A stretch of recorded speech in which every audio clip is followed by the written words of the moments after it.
काम झालं. सत्यजित एकटाच निघालाय तिकडे यायला. आपलं नशीब जोरावर आहे आज प्रिया.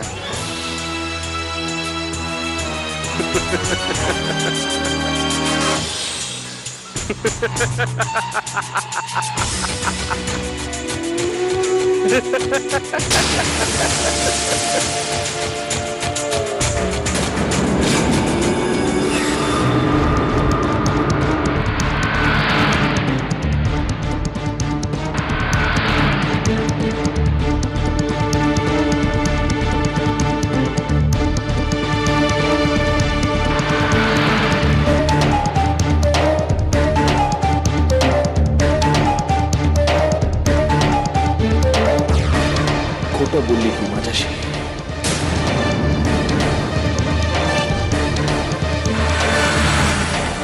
हे लग्न तुम्ही तुमच्या मर्जीनं करताय?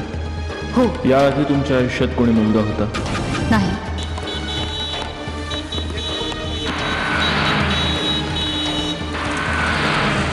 विश्वास ठेवणं हा सगळ्यात मोठा गुन्हा आहे.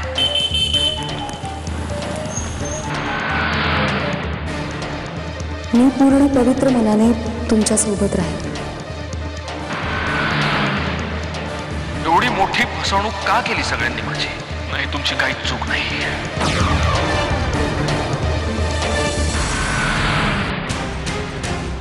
मी सगळ्या सुखदुःखात तुमची साथ देईन. मी जर माझा धडा पहिल्या इयत्तेत शिकलो असतो तर तुम्हा कोणावरच तुम्हाला शिकवण्यासाठी हे असं वागण्याची पाळी आली नसते. तुझ्यावरही नाही. मी तुम्हाला पती परमेश्वर मानले असून माझे सगळे जीवन तुम्हाला समर्पित करते. विश्वास असला तर नातं हळूवार उमलत जातं. काही लोकांचा जन्म हा जखमा खाण्यासाठीच झालेला असतो. ती जखम कोणी आणि कसं देतं हे महत्वाचं उरतच नाही. मी वचन देते तुम्हाला, तुमच्या विश्वासाला तडा जाईल असं मी काहीच नाही होणार.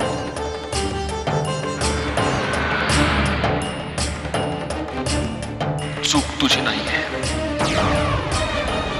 देवानं माझं जे विधिलिखित ठरवलं होतं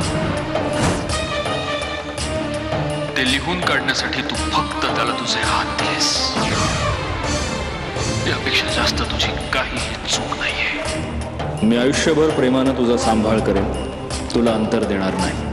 कुठल्याही सुखात कधी काहीही कमी पडू देणार नाही.